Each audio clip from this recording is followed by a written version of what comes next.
సుమన్ టీవీలో మీ personal and business promotions కోసం కింది నెంబర్కి కాంటాక్ట్ చేయండి.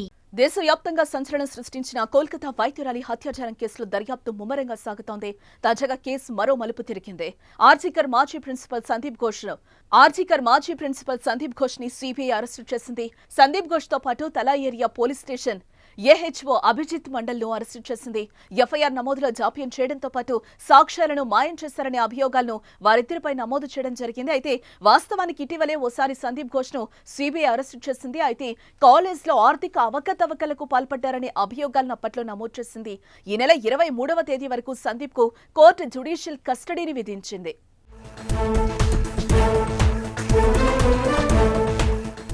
ఆర్జీకర్ హాస్పిటల్ ప్రిన్సిపల్ గా చేసిన సందీప్ ఘోష్ పై తీవ్రమైన ఆరోపణలున్నాయి. ఆగస్టు 9న ఘటన తర్వాత సాక్ష్యాలను తారుమారు చేయటం, కేసును తప్పుదోవ పట్టించేందుకు పోలీసులతో కలిసి ప్రయత్నించాడనే కథనాలు వినిపించాయి. ఘటన మరుసటి రోజే సెమినార్ హాల్లో మరమ్మత్తు పనులు చేయాలని కోరుతూ బెంగాల్ ప్రభుత్వ ప్రజాపనుల విభాగానికి ఆనాడు కాలేజ్ ప్రిన్సిపల్ హోదాలో సందీప్ ఘోష్ లేఖ రాశారు. దాని ఆధారంగానే ఆయనపై సాక్ష్యాల మాయం అభియోగం మోపినట్లుగా తెలుస్తోంది.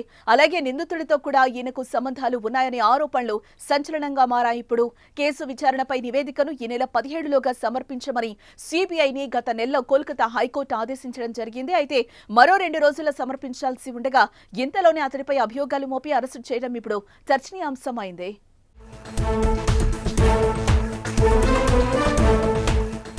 సందీప్ ఘోష్ అరెస్టుతో వైద్యులు సంబరాలు చేసుకున్నారు. సాక్ష్యాలను తారుమారు చేసిన మాజీ ప్రిన్సిపల్ సందీప్ ఘోష్ తలా పోలీస్ స్టేషన్ ఇన్ఛార్జ్ అధికారి అభిజిత్ ను ముందు నుంచి అరెస్టు చేయాలని డిమాండ్ చేస్తున్నామని, తాజాగా అరెస్టు చేయడంతో కేసులో కీలక పరిణామమని వైద్యులంటున్నారు.